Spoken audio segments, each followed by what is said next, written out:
चलिए दोस्तों, तो बढ़ते हैं आगे और बात करते हैं क्वेश्चन नंबर 9 की। इस क्वेश्चन के अंदर आपको 4 ट्रांजैक्शंस दिए गए हैं, जिसमें से कि पहला ट्रांजैक्शन पर्टेन करेगा ड्राइंग को, दूसरा आपका लॉस बाय फायर की बात करेगा, तीसरा आपका कैपिटल एक्सपेंडिचर के कॉन्सेप्ट की बात करता है, और चौथा बात करेगा आपके डिस्काउंट रिलेटेड प्रोविजंस की। The important thing is question number 10। Question number 10 आपका थोड़ा सा नया है, जहां पे आप सीखेंगे कि ओपनिंग एंट्री कैसे पास किया जाता है, और अगर ओपनिंग एंट्री के टाइम पे बैलेंस कुछ इंफॉर्मेशन ना गिवन हो, कोई चीज आपको ना दे रखी हो, तो उसको हम किस तरीके से अज्यूम करते हैं और किस तरीके से उस अमाउंट को फाइंड आउट करते हैं। और अगर ये चीजें दी होती तब भी कुछ बैलेंस निकल के आता तो उस केस में उसको हम किस नाम से लिखना पसंद करते हैं, वो सारी चीजों को हम क्वेश्चन नंबर 10 में एक बार अच्छे से रिवाइज कर लेंगे। पहले अटेम्प्ट करते हैं क्वेश्चन नंबर 9 को। क्वेश्चन नंबर 9 का पहला ट्रांजैक्शन है, goods worth 400 were used by businessman for domestic use. जो भी बिजनेसमैन है, जो भी प्रोप्राइटर है, उसने 400 रुपए के गुड्स को डोमेस्टिक यूज के लिए यूज किया है, मतलब वो अपने घर लेके चला गया एक तरीके से। तो जब भी कुछ इस टाइप की बात आती है तो उसको आप क्या बोलते हो कि सर ये तो क्या है, ये है ड्राइंग। ठीक है सर, तो ड्राइंग का क्या होता है, ड्राइंग अकाउंट हो जाता है डेबिट, और लेके क्या जा रहा है, या तो कैश या तो गुड्स। तो लेके जा रहा है गुड्स, जब गुड्स लेके जाता है तो हम बोलते हैं कि परचेज में से क्या कर दो, कम कर दो, तो परचेज अकाउंट आपका क्रेडिट कर देते हैं कितने से, 400 रुपीज से। तो simple transaction, simple answer, narration में सेम टू सेम जो सवाल है वो आप चिपका दोगे। आगे, goods uninsured worth ₹1000 were destroyed by fire. कह रहा है गुड्स है 1000 रुपए का, जिसका इंश्योरेंस नहीं हो रखा था। इंश्योरेंस नहीं हो रखा था मतलब क्या है कि सारा का सारा नुकसान आपको ही बियर करना पड़ेगा, और उस सामान में क्या लग गई, आग लग गई, वो डिस्ट्रॉय हो गया, जल के खाक हो गया। ठीक है सर, तो अब जब 1000 रुपए के सामान में आपकी आग लगी है, तो ये आपका फायदा हुआ है, नुकसान हुआ है? सर क्या ही बात कर रहे हो, ये तो हमारा नुकसान है। नुकसान है तो क्या करोगे, नुकसान है तो हम डेबिट करेंगे। तो क्या बोलोगे, loss of goods by fire account debit to, क्या हुआ, गुड्स जला, तो क्या आपके पास से गया, गुड्स गया। गुड्स गया तो आप गुड्स को जब कम करते हो तो किस नाम से करते हो, परचेज अकाउंट के नाम से हम गुड्स की वैल्यू को कम करते हैं। कितने का नुकसान हुआ सर, तो नुकसान हुआ 1000 रुपए का, तो 1000 रुपए से ये डेबिट हो जाएगा, 1000 रुपए से ये क्रेडिट हो जाएगा। इंश्योरेंस आपका था नहीं तो कुछ भी पैसा आपको मिलेगा नहीं, और कुछ भी आपकी रिकवरी इंश्योरेंस कंपनी से होगी नहीं। अगर इंश्योरेंस होता तो उस केस में हम अपने नुकसान को उतने से कम कर देते और उतना पैसा किससे रिसीव कर लेते, इंश्योरेंस कंपनी से। कैसे ट्रीटमेंट होती है वो हमने अपने कॉन्सेप्ट के टाइम में सीखा हुआ है। चलिए सर आगे बढ़ते हैं।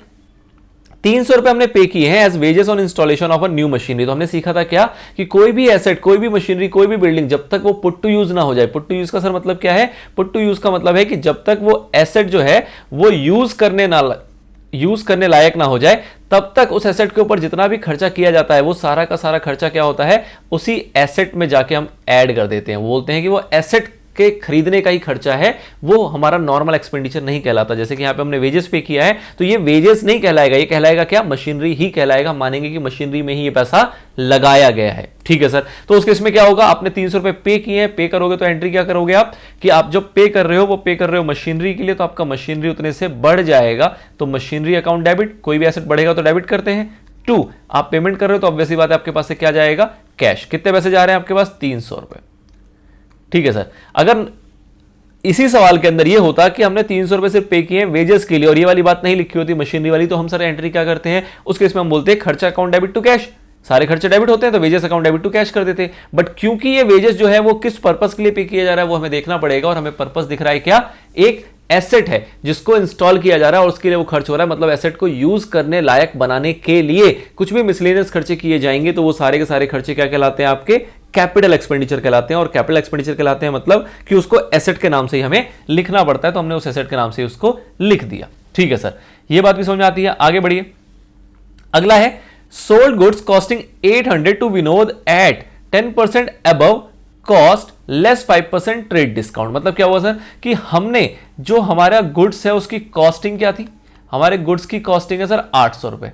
ठीक है, इसमें हम कह रहे हैं कि हमने 10% ऊपर जोड़ दिया, मतलब 10% का हम इसमें क्या जोड़ रहे हैं, प्रॉफिट जोड़ रहे हैं। ठीक है सर, प्रॉफिट जोड़ देते हैं। कितना प्रॉफिट जोड़ेंगे, 10%, तो 800 का 10% कितना आएगा, 80 रुपए। तो वैल्यू कितनी हो गई इसकी, 880 रुपए। This is what, this is catalogue price, जैसे बोलते हैं लिस्ट प्राइस। ठीक है सर, या आप कह सकते हो सेलिंग प्राइस। ठीक है, अब आपको सेल प्रमोट करना था तो आपने कहा हम सब डिस्काउंट देंगे। डिस्काउंट देने की बात आई तो आपने कहा कितना डिस्काउंट देंगे, 5%। कौन सा डिस्काउंट है ये, ट्रेड डिस्काउंट है, तो ट्रेड डिस्काउंट तो पूरे के ऊपर अप्लाई हो जाएगा। तो आप इसमें से माइनस करोगे क्या, ट्रेड डिस्काउंट कितना, एट द रेट 5%। तो 880 का 5% कितना आएगा आपका, ₹44। ठीक है सर, ये डिस्काउंट माइनस करेंगे तो जो आपकी वैल्यू निकल के आएगी वो वैल्यू क्या होगी, जो आपकी सेल्स की वैल्यू होती है। तो 880 में से आप 44 माइनस कर दोगे, कितना आएगा, 836। ठीक है सर, ये सारा जो था ये सारा कैलकुलेशन था। क्या इसको हम एंट्री में कहीं रिकॉर्ड करते हैं, क्या अपनी जर्नल एंट्री में कहीं इसको रिकॉर्ड करते हैं? नहीं सर, इसको रिकॉर्ड कहीं नहीं करते, सिर्फ और सिर्फ इसको कैलकुलेट करते हैं। रिकॉर्ड किसको करते हैं, अगर इस सवाल में कैश डिस्काउंट होता तो वो हम और लेस करते हैं और उसको हम रिकॉर्ड भी करते हैं एंट्री के अंदर, बट इस सवाल में कैश डिस्काउंट का कोई जिक्र नहीं है। तो अल्टीमेटली आपने जो सेल किया वो कितने का किया, 836 रुपए का सेल किया है। बताओ सेल की एंट्री क्या होती है? तो आप सेल किसको कर रहे हो, विनोद को। कैश में कर रहे हो क्या, ऐसा कुछ लिखा नहीं है। नाम पता है क्या, नाम पता है सर, तो उसके इसमें हम क्या मानते हैं कि ये क्रेडिट सेल है, किसको, विनोद को। तो क्रेडिट सेल की एंट्री क्या होगी, जो भी पार्टी है उसको डेबिट करेंगे, Vinod account debit to sales account. कितने का सर, तो अमाउंट हमने कैलकुलेट कर लिया था 836 रुपए। तो 836 रुपए से एंट्री हो जाएगी, नरेशन में उतार दोगे आप पूरा का पूरा क्वेश्चन। ठीक है, तो this is how we proceed with the journal entries of basic in nature, जिसके अंदर हम बेसिक में क्या देख रहे हैं, जैसे ड्राइंग की एंट्री हो गई, जैसे आपकी लॉस बाय फायर की एंट्री हो गई, जैसे हमने देखा इसके अंदर कैपिटल एक्सपेंडिचर वाली एंट्री, और जैसे कि हमने देखा एट लास्ट कि अगर डिस्काउंट का ट्रीटमेंट हो प्रॉफिट के साथ तो उसको किस तरीके से हमें डील करना होता है। Now the important thing is opening entry. Opening entry का हमने अभी तक सवाल नहीं किया था, तो ये ओपनिंग एंट्री का हमारे सामने पहला सवाल है, जिसके अंदर आपको क्या कह रहा है वो देखिए। आइए जी पढ़ते हैं सवाल। The following balances appeared in the books of Vinod stores on 1st April 2014। ठीक है, आप ये बार बार विनोद देख रहे होंगे तो आपको याद आ रहा होगा, देख रहा है ना विनोद वाली बात, बट इस विनोद का उस विनोद से कोई लेना देना नहीं है। ये एक हमने इमेजिनरी नाम है जो कि अपने सवालों के अंदर यूज किया है। किसी व्यक्ति या किसी भी परिस्थिति से इन शब्दों का, इन नाम का कोई वास्तविक संबंध नहीं है। चलिए, तो ये हमारे पास कह रहा है कि बैलेंसेस हैं जो कि 1 अप्रैल 2014 को अपीयर हो रहे थे विनोद स्टोर्स के बुक्स में। ठीक है सर, क्या बैलेंसेस है, तो कैश है इनके पास, बैंक है का बैलेंस है, स्टॉक है, ऑफिस का फर्नीचर है, ट्रेड रिसीवेबल है, इसमें कह रहे हैं डेटर कितना है भाई साहब पता नहीं। ठीक है सर, कोई बात नहीं, हम पता लगा लेंगे। बीआर कितने का है, तो 12,000 रुपए का बिल रिसीवेबल है, बैंक लोन है 50,000 रुपए का, ट्रेड पेबल है 20,000 रुपए, कैपिटल है 35,000 रुपए। आपसे कह रहा है ओपनिंग एंट्री पास करके दिखाओ इन सभी बैलेंसेस का। अब देखो इसने क्या कहा, इसने कहा कि भाई साहब हमारे बुक्स के ना सारे हिसाब हमें पता है, बट हमें ये नहीं पता हमें किससे कितने पैसे लेने हैं।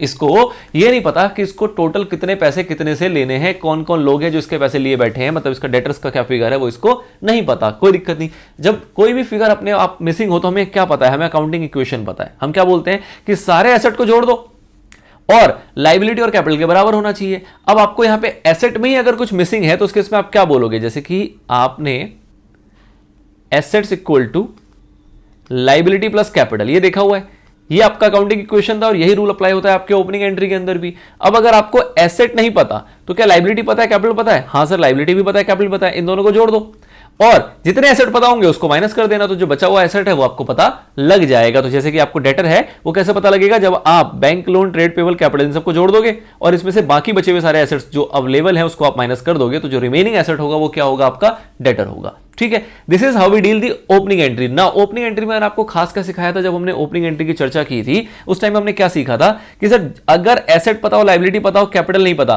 तो हम इसको भी ऐसे निकालते हैं बैलेंस की फिगर से, एसेट्स में से लाइबिलिटी माइनस कर देंगे, जो बचा वो कैपिटल। ऐसे ही आपको एसेट और लाइबिलिटी के साथ साथ कैपिटल तीनों चीजें अगर पता हो और तब भी बैलेंस मैच ना करे, मतलब एसेट भी पता है, लाइबिलिटी भी पता है, कैपिटल भी पता है और तब भी बैलेंस मैच नहीं कर रहा, तो उस केस में क्या करेंगे, तो हमने देखा था क्या कि अगर तब भी डेबिट में डिफरेंस है, डेबिट का मतलब एसेट्स में डिफरेंस है, तो उस डिफरेंस को हम किस नाम से लिखेंगे, उसको हम लिखेंगे गुडविल के नाम से। और अगर क्रेडिट में डिफरेंस है तो उसको हम किस नाम से लिखते हैं, उसको हम लिखते हैं कैपिटल रिजर्व के नाम से। ठीक है, तो ये कॉन्सेप्ट है हमारा ओपनिंग एंट्री का।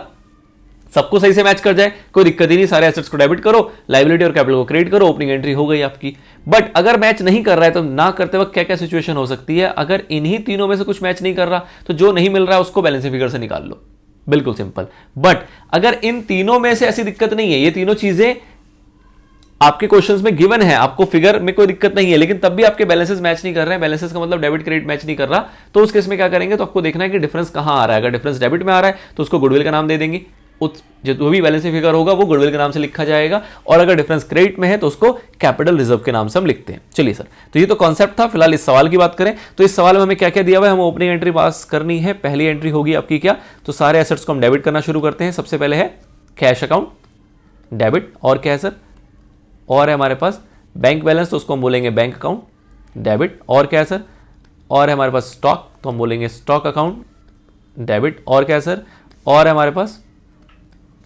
Office furniture account debit. और क्या है सर? और है ट्रेड रिसीवल के अंदर हमें को दो अलग अलग चीजें पता है, एक डेटर है एक बिल रिसीवल है, तो हमें जो पता है वो लिख लेते हैं। बीआर पता है तो बीआर अकाउंट डेबिट। उसके बाद डेबिट का हमें कुछ नहीं पता, एक डेटर है जो कि है ये तो पता है, कितने का ये नहीं पता, ठीक है सर, पर होगा तो डेबिट ही, ठीक है, कर दिया डेबिट 2। अब लाइबिलिटीज में आ जाओ, तो लाइबिलिटीज में अपने को क्या पता है? Bank loan account. और क्या है सर? और है ट्रेड पेबल,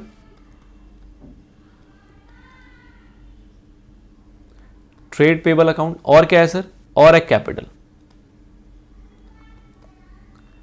और है कैपिटल अकाउंट। नरेशन क्या लिखेंगे? बीइंग ओपनिंग एंट्री पास्ट, ठीक है, नरेशन बिल्कुल सिंपल, कुछ नहीं और, बीइंग ओपनिंग एंट्री पास्ट, ये हमारा नरेशन हो गया। अब इसके अंदर हमें इंफॉर्मेशन कैसे निकालनी है, तो हम बोलेंगे क्या क्या चीज अपने को पता है, तो वो लिखते चलते हैं फटाफट से। कैश पता है कितने का? 20,000, ओके। बैंक है कितने का? 10,000, ओके। 30,000 का स्टॉक है, ओके। 8,000 का आपका है फर्नीचर, ठीक है।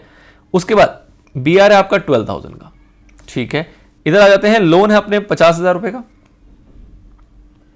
इसके बाद 20,000 रुपए का ट्रेड पेबल है, और इसके बाद 35,000 का आपके पास कैपिटल है। इतनी इंफॉर्मेशन अपने को पता है। अब इसमें से जब हम फाइंड आउट करेंगे तो आप कैसे फाइंड आउट करोगे? आप बोलोगे इन सभी का टोटल लगा दो जी। ये आपको ऐसे करना नहीं है, ये रफ में करना है आपको। तो इसका टोटल करते हैं 20, 10, 30, 30, 60, और ये हो गया आपका 20, तो टोटल कितना है ये? 80,000 रुपए, ठीक है सर। और लाइबिलिटी की अगर बात करें तो लाइबिलिटी का टोटल कितना है? 50, 20, 70 और 35, 105, मतलब 1,05,000 रुपए। मतलब कि आपका डेबिट में कितने का डिफरेंस आ रहा है? डेबिट में डिफरेंस आपका 25,000 रुपए का, तो आपका डेटर कितने का होगा? इसका मतलब डेटर होगा 25,000 रुपए का। जैसे ही डेटर 25 का होगा, ये आपका 80 से कितना हो जाएगा? 1,05,000, और आपका डेबिट क्रेडिट मैच कर जाएगा, जो कि हर एंट्री में करना चाहिए। इस तरीके से आप डेटर की फिगर निकालोगे, और इसके ब्रैकेट में क्या लिखोगे? Balancing figure.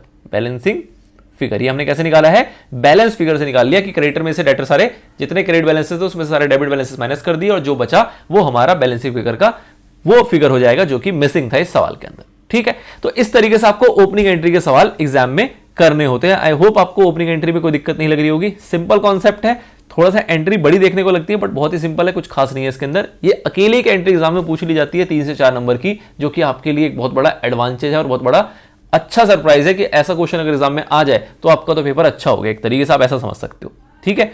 एंट्री बड़ी है बट बहुत ही सिंपल है। चलिए